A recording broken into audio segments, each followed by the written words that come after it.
Alright,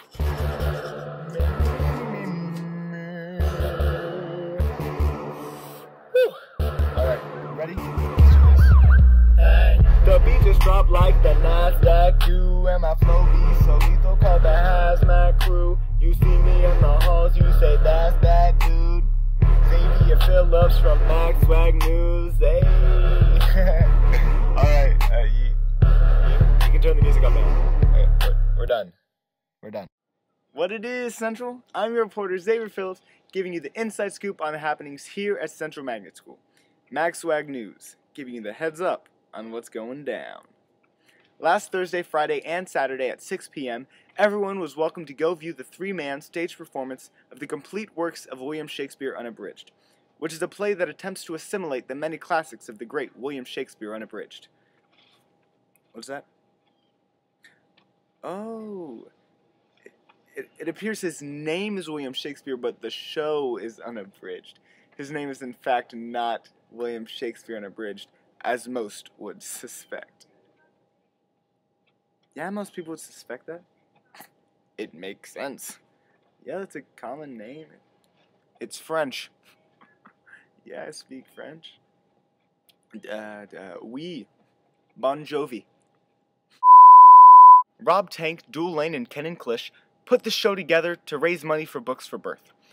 Why would they not just pocket the profit, you might ask? Well, maybe they wanted to donate out of the kindness of their hearts. Maybe Dr. Ash would never let them do this if they didn't. Or maybe Miss Pollock just threatened them with physical harm like always. Oh, that woman. Speaking of Miss Pollock, the field trip for AP English 3 classes to go see 12th Night at Belmont's Trout Theater that was originally planned for Thursday, January 8th, has been rescheduled for Thursday, January 29th. In other news, the CMS Meeples recently had a meet and greet.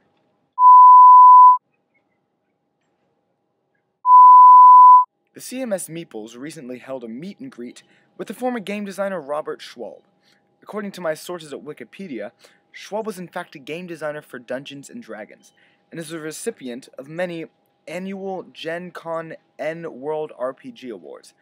But all the meeples that are hip to the jive just call it the Ennies. Oh, that was a lot cooler in my head. Speaking of meet and greets, on Monday, January 12th, the library welcomed Courtney Stevens, a young adult author. During his or her 5th period study hall, CMS students were allowed to go meet the woman who wrote books such as Faking Normal, and its sequel, which is appropriately titled The Blue-Haired Boy. Now that we're on the topic of blue-haired boys, on January 10th, Mr. Nelly and his wife happily welcomed a brand new baby girl. Izzy Nelly weighed 7 pounds and 11 ounces. Look at the little baby. You're a cute baby. I'm a cute baby. No, that's cute, baby, if I've ever seen one. No, that's not actually her, but it's a very cute baby nonetheless. Well, you are all in for a treat this week. Our investigative reporter, Xavier Phillips, got a chance to interview the one and only Brendan Nee to ask him a few questions about how it feels to be nationally recognized. Xavier? I'm here today with Brendan Nee, and he was recently announced as one of 33 sophomores in the United States of America to be in the top 100 of thousands who competed in the 2014 Time Trials National Math Competition. Now, I know what you're thinking. What is that? Well, Brendan can tell you.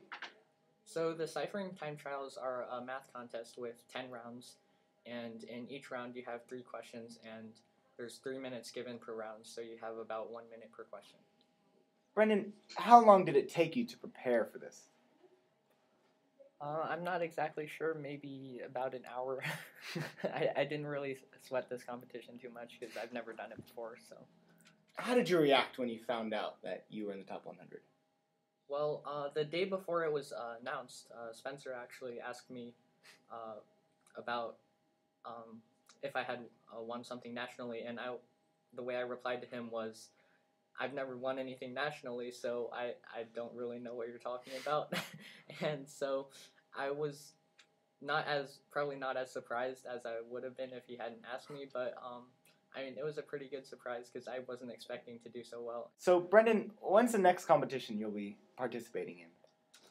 I'm not sure right now, but the next one I know of is the AMC 10, which is a pretty great competition. No, now what is that? American Mathematics contest, I think. So are you going to be top 100 this time too?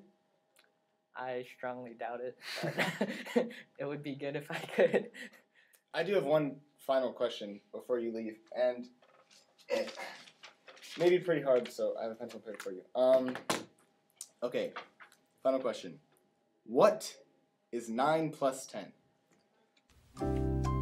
That's pretty rough.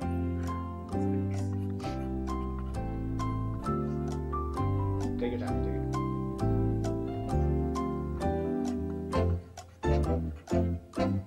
There's a calculator.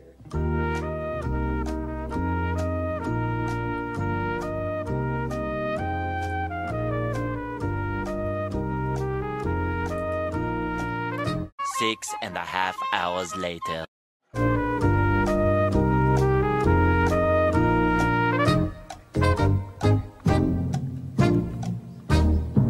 I think I may have your answers. Well, let's hear it.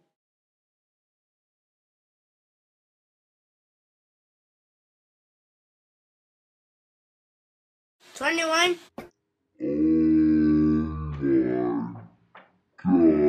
Brendan Nee, the math wizard. Okay, I'm Xavier.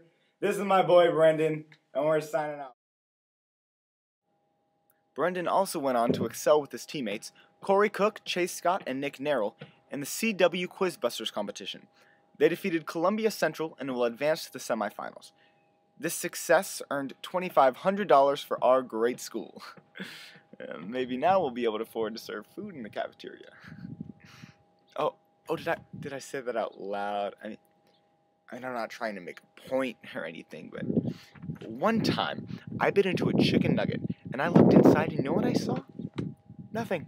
It was hollow. Deep fried batter in the shape of a chicken nugget. If that doesn't destroy dreams, I don't know what does.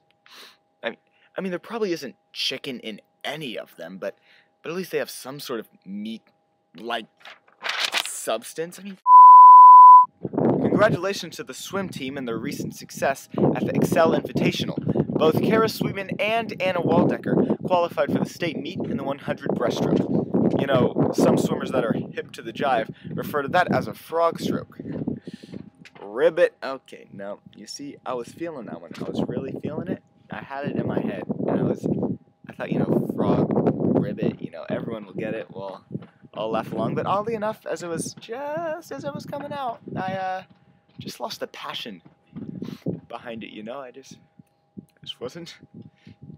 lost the feeling, It just happens to me every time. I say it's time for some sports. What do you say, Xavier? Well, Xavier, I would have to agree.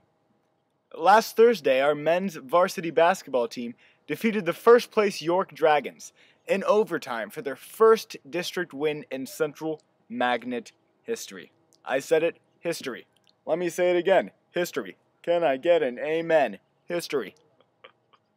The Tigers were led by Patrick Blair with 19 points, with the help of Matthew Murray with 12, and Jeremiah Petty with 10 points. You know what they say. Tigers are better than dragons. Back to you, Xavier. Congratulations to 7th grade spelling bee winner Sophie James and runner-up Nathan Mullins. Also congratulations to 8th grade spelling bee winner Simram Srivastava and runner-up Julie Plunkett. I was a bee back in my day. Yep. Rutherford County Spelling Bee. Vigilante. Vigilante. Oh, I know it now. On January 31st and February 1st, the Stones River Car Club is asking for student volunteers for their car swap at Nashville Fairgrounds. If anyone's interested, go have yourself a chat with good old Dr. Ash. The Beta Club is holding a canned food drive that will last all week. The 5th period class that collects the most cans will win a pizza and ice cream party. So either win the pizza, or you might just find yourself eating a hollow chicken nugget. And trust me, No one wants a hollow chicken nugget. No one. Well, I guess that's all we have for this week. I'll see you next time, Central. I'm Xavier Phillips from SWAG NEWZ, giving you the heads up on what's going down. Hi, Mom.